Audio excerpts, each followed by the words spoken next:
Ragnarok Labyrinth is an idle mobile online RPG game using the super popular Ragnarok game IP.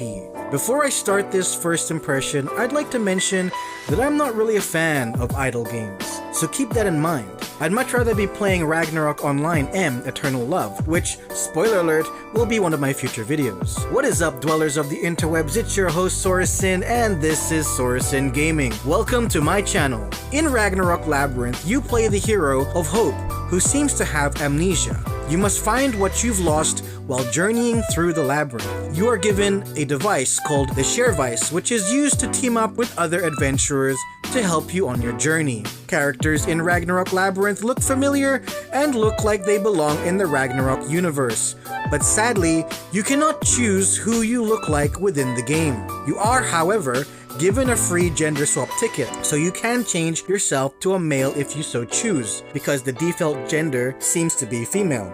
And when you advance in a job, your appearance will change once again. My only complaint in character design is, why does my current job have a shield in the artwork and yet there is no shield in the game? I specifically chose that job because it looked like a tank class, but instead they gave me a spear. Much disappointment indeed. In Ragnarok Labyrinth, majority of the time the combat will be done for you, with you managing the skill points every time you level up, basically autoplay. You can also challenge bosses to progress further through the zones. Every now and then, a special boss will appear called an MVP, where you must manually move to their location and summon your AI companions to come assist you. You can also earn duel points from field monsters for the arena. The arena is a team-based PvP match that you can do up to 5 times and can earn duel pieces from them. You can also earn your own class duel pieces from taking down the MVP monsters. Later on, you'll unlock PvP, which is different from arena.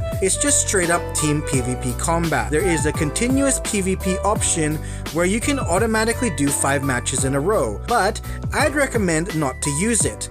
I did, and just died every match. The pairing seems to be unbalanced since I was paired with people that happened to be double my level. Ragnarok Labyrinth is an idle RPG game, which means it will continue farming while you're offline. This can be handy for things like crafting, where if you don't want to leave your phone on and grind materials, you can earn materials while you're offline. Though obviously, grinding while online would be better if you're just focusing on one type of crafting material. You'll spend most of your time just focusing on completing tasks to level your job. Some are more grindy than others. You can do labyrinth runs which are manual, and you have to drag your finger around the labyrinth, guiding your hero to items they need in order to unlock the boss fight, while avoiding the monsters in the labyrinth. It's pretty simple stuff, but I'm not a fan of the way you move the hero around in there. It feels weird for me personally.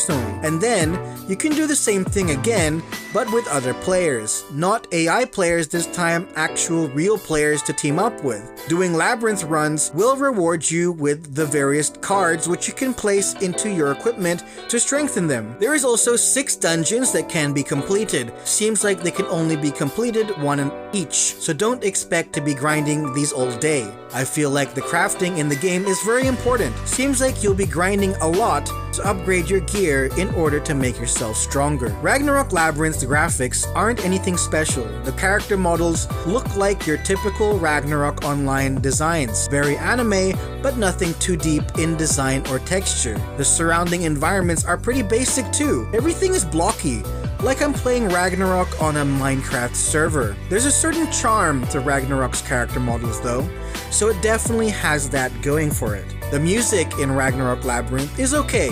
It's not amazing, but it's not terrible. The combat audio, on the other hand, sounds light and carries no weight. Combat attacks don't sound like they hit anything, and they're just isolated sound files. I'm not a fan of the audio in general. Overall, I gotta say, I did not enjoy my time in Ragnarok Labyrinth. I'm just not a fan of idle games. Apparently this game is super popular, so don't hate me for not liking your game. I did give it a fair try, played for almost 4 hours of game time, and for someone who isn't a fan of this genre, that's a lot of time spent trying my best to give it a chance. The game is exactly what it sets itself out to be, an idle game with the Ragnarok Online skin attached to it. If that sounds like something you're into, then give it a download and try it out. So that's what I think about Ragnarok Labyrinth. Remember, this is just my first impression. Please do not be offended if my first impression differs from yours. If you feel you had a different experience and would love to share your experience with me, I'd be happy to read it in the comments below. Special thanks to Deathgun for recommending this game to me and for being so active on my channel. Sorry I didn't enjoy the game, but thanks for the recommendation. I'm always happy to try out a game, even if it's something that's out of my genre comfort zone. If you'd like me to review any mobile game you're curious about, please let me know what game you'd like to see me talk about in the comments below. If you do recommend a game to me and I do a video on it, I'll give you a special shout out thanking you near the end of the video. I hope you enjoyed this video. Please drop a like and subscribe if you did, and also perhaps hit that bell icon if you'd like to stay up to date on all my upcoming content. All my social links are in my description below. I'm mainly active on my Instagram and Twitter, so please follow me if you feel like it. Take care, be safe. This is Sorensen Gaming, signing off.